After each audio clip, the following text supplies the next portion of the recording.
Hey guys! So, unless you've been living under a rock, I'm sure we all know about the ad boycott on YouTube.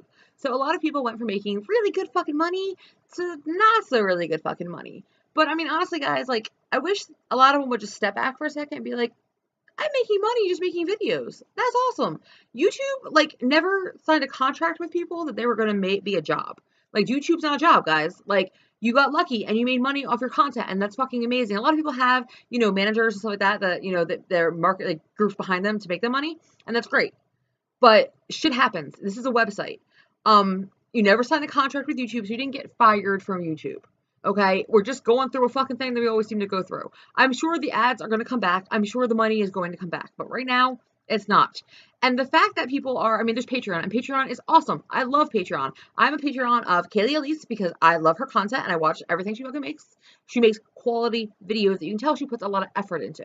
I watch Rob Dyke. I love Rob Dyke stuff. And the same thing, he does quality videos that you can tell he puts effort into.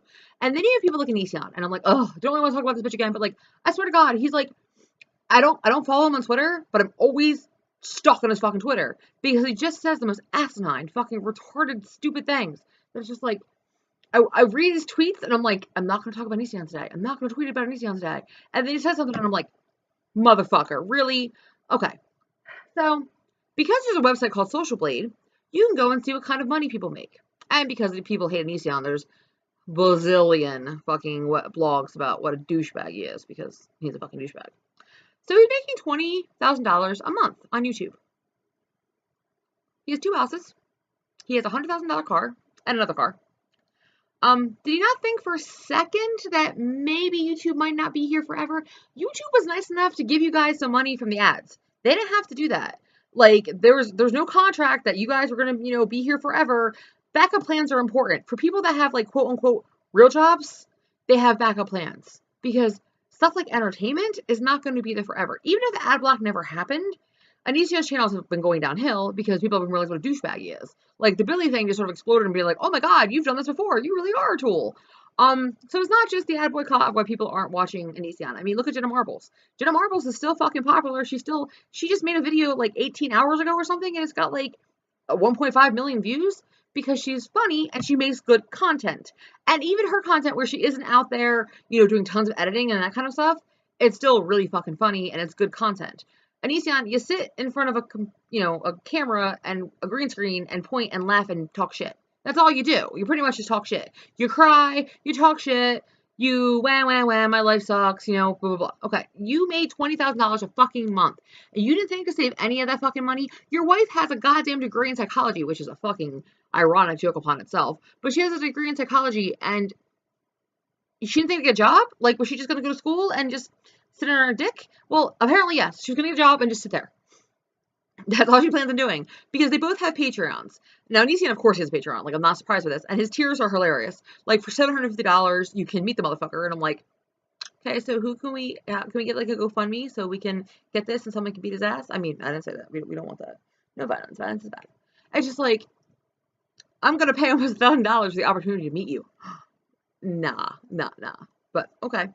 Now, Laney's fucking cracks me the hell up. And again, I'm not sitting here trying to just talk shit on them, but those are two I see that, like, really abuse Patreon.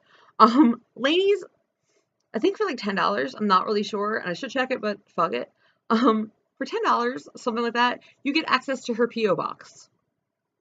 So for $10 a month, you get to see videos 2 days ahead of time, which, yeah, your content's really interesting. Again, people might like her content. Like, I'm sorry, I'm just being a douche. As usual. Ooh. And for $10, you get to send me presents. Like, that's literally being like, guys, if you give me $10, you can send me presents. Like, that's absurd. You realize how absurd that is, right? He has a $100,000 car, but he's depending on his minor audience. Like, he can say whatever he wants, and his audience is adults. They're not. We know they're not, okay? If they are adults, why is it only people that ever talk to you or support you or stand up for you on Twitter are, like, in high school? But they're all adults because nobody ever lies about their age. I mean, motherfucker, you know this because you're the one who keeps dating fucking... Anyway. Patreon. Patreon is wonderful. Okay, Patreon is a great thing. I am a Patreon of Kaylee Elise because she puts quality content. I'm a Patreon of Rob Dyke because he puts quality content and effort into his videos. I'm also a Patreon of this girl named Shannon, but I don't think she's on YouTube anymore, so I'm probably not. I don't know if I'm still a Patreon. I don't know how that works, but point being, Patreon is not to support your lavish lifestyle. It's to make sure that you can pay your rent. And that's literally when Kaylee Elise made her Patreon, like, she made me want to give her money because she made her Patreon. She was like, she actually asked her fan base first. She's like, do you think I should do this? And everybody was like, yes, make a Patreon. Like, we'll give you, like, please make a Patreon. We want you to keep making videos. And when she made her Patreon, it's $1. That's it, $1 or more. It's all the same thing. And all she does, she's even said that she can't say that she's going to give you a lot of stuff, but your name's in the back of her video. I don't want my name in her, I don't care if my name's in her video.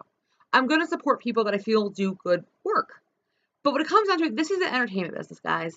And you never were guaranteed that you're going to make money. Look at MySpace, okay?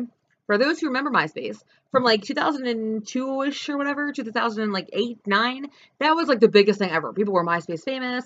That's how Jeffree Star, like, people even knew who Jeffree Star was. He was MySpace fucking famous. They went on tour and they all this stuff. And they were super, one person was like Audrey Christensen. She was like a MySpace model, super famous. Everybody knew who the fuck she was. Have you heard about her lately? No, because people are fickle. That's how life works. If people put, like, YouTube started as a website that you can just talk and go a platform and meet people, and that's why I started doing YouTube. I was like, cool, I can meet people, and that's what I want to do. I want to meet some interesting people and get all the shit on my brain and woo YouTube. I did not expect to be a career out of this, and it's not a career. It's something I do on a Friday night when I'm bored. This is what I do. I sit there and talk to my fucking computer. Yay, you know, like, I understand that you guys got used to a certain kind of life, but backup plans. This, if nothing else, because I'm sure the ads are going to come back. I mean, if you are someone who has products, right now would be the best time to jump on fucking YouTube because you know it's probably cheap as fuck to be an advertiser on YouTube right now. But at the same time, take this as a lesson. Have a backup plan. Like, there's a girl, I never watch her videos, but she does a lot of conspiracy videos. I think her name's like Kara something. She's building a house and the ad block happened. And instead of just being like a regular adult and being like, okay, I can't afford this right now. We have some shit going on with my job. I'm gonna back up. Instead, she cried and whined on fucking YouTube to beg people for money. That's pathetic. Get a fucking job. Get a job for a while. It will come back. I promise you, it will come back. You know what? I work 2 fucking jobs. I get like 1 day off every 10 fucking days, and it's annoying as fuck. But you know what? I'm following my dreams. I'm becoming a fucking tattoo artist. I'm becoming a well, I already am a body piercer. I'm following my dreams. I could quit this shit right now and go make $16 to $20 an hour being a manager somewhere and hating my fucking life, or I could work my ass off to get to something. Eventually, one day, I'll only work 1 job. Eventually, one day, I'll only work 40 hours a week. But to get to that point, I have to kill myself to get to that point because that's just how life works. Nobody is handed anything. And yes, you guys got very, very lucky. But step the fuck back and realize something. Just because you had a certain kind of lifestyle that you were used to does not mean stepping down a little bit, maybe getting a smaller apartment or, you know, a not $100,000 car. I mean, fuck, sell that Tesla. You can get like 3 cars. You can pay your fucking mortgage off. Like, well, probably not, but you can put some money on your mortgage. You'll be good for like a year. Like, come on. But instead of like depending on your audience that probably isn't that rich as you, get a job. Get a job while this happens. Get a second job. Yeah, you might only put out 1 video a week, but I'd rather have 1 video a week than 10 videos of you crying about how you can't support your lifestyle anymore and how you're so poor and you're going to have to sell your house. When you have 2 houses and a $100,000 car, it's really hard for me to fucking give a shit about you when I live in my $950 a month fucking box apartment at the beach. Sorry, that's just reality. And no, it's not that I'm jealous, guys. I just live in the real world. I'm not going to beg people to pay my bills. I hate people like that. It took me I've been with my wife for 7 years. It's taken me probably to this year to be comfortable with her giving me money because I'm not like that. I respect people that work for everything they have. And I am not saying people who do YouTube do not work. There are people that put up great content and do work. And they make me want to give them money on my Patreon. And then there's people like fucking Onision and like Carol Girl and a bunch of other motherfuckers who just cry, whine, and try to make you feel guilty until you give them fucking money. And I'm not giving you a goddamn dime. And I think everybody should sort of step back a little bit and realize who actually deserves your money and who doesn't deserve your money. If someone is working and putting really good content out and not begging you or making you feel guilty when you don't give them money, I'd probably give them an extra few dollars than someone who's just going to cry and want to say, life is hard and I don't know how to handle it. Man up, dude. Man the fuck up. Like, life just keeps getting harder. Like, life is not an easy fucking task.